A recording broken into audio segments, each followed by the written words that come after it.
If you have a garage or a carport, I bet you use it the way most Americans do, to hoard stuff, while your car sits outside baking in the hot sun and the damaging UV rays, which NASA has documented have gotten worse over the last 30 years.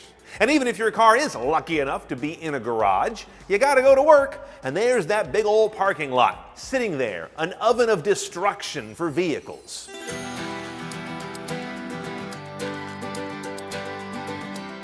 All of this prematurely ages your paint, tires, upholstery, and all that black trim that looked so good when your car was new.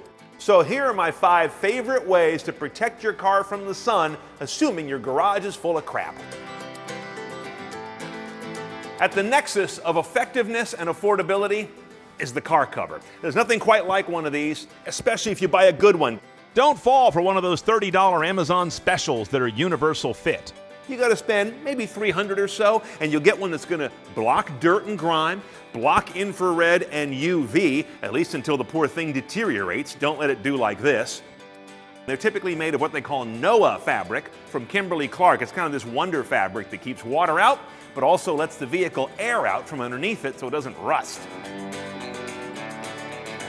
So if these things are so great, what's the drawback? This. They're a pain in the ass. Putting them on is a complete drag, and most folks who start with a car cover, I've noticed, kind of stop using a car cover. Because you got to get it on the car. Now, in the wind or a breezy location, this is all kinds of fun. You're going to fly away if you're not careful. That's why a good cover has these grommets for a belly band. Wrestling it onto your vehicle, getting it tucked up around the corners, and doing all this in a way that you're not actually putting more dirt and grime on the car, which is kind of opposite of the idea, requires some effort. So if you're not committed, don't bother with one of these. But I do like them. Now, if you don't want to deal with a car cover at all, here's your solution.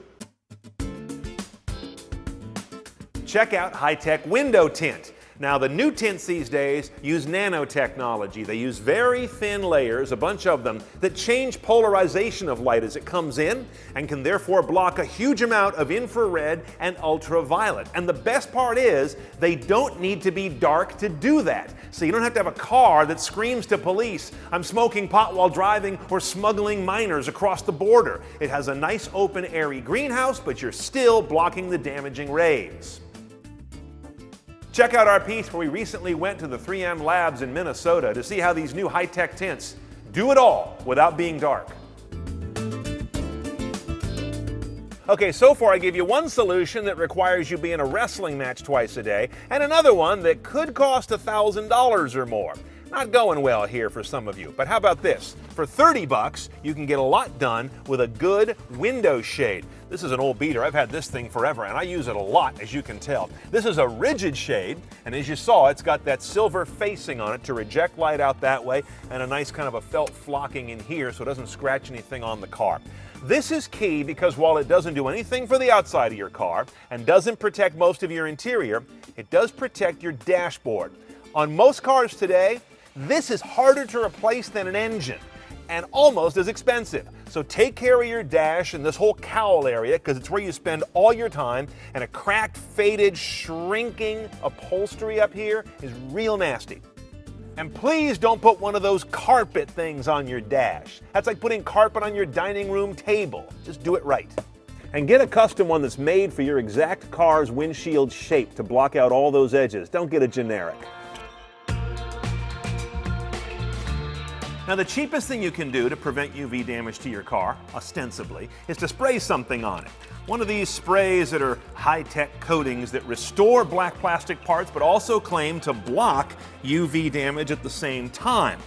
I'll be honest, I'm skeptical. Most of these are pretty good at restoring black plastic. See the video we did recently that went through all the steps to get this done easily and really well. But I just find it hard to believe that this spray is going to block the sun's damage. My money's on other things I've shown you already. Finally, there are ceramic coatings. These embed nanoparticles into the surface of your factory clear coat. They don't get down to the color because that's under the clear coat. And do several things as claimed. First of all, they give you a finish that's slightly resistant to light abrasions. They're not going to prevent a rock chip, for crying out loud. They also tend to be dirt shedding, they promise, being so slick and glossy that most dirt will slide right off, meaning fewer washes. And they mostly claim to have some degree of UV protection as well. Now, these surfaces tend to be rather pricey because you've got to go to a plier, an installer who's licensed by the manufacturer of the stuff. We're talking hundreds to a couple $1,000s among people I've talked to get their car ceramic nano coated. I haven't tried it. If you really want to go high tech and you're willing to spend some bucks, this might be worth looking at. But I'll tell you, nothing blocks everything quite as well as a car cover. Nice.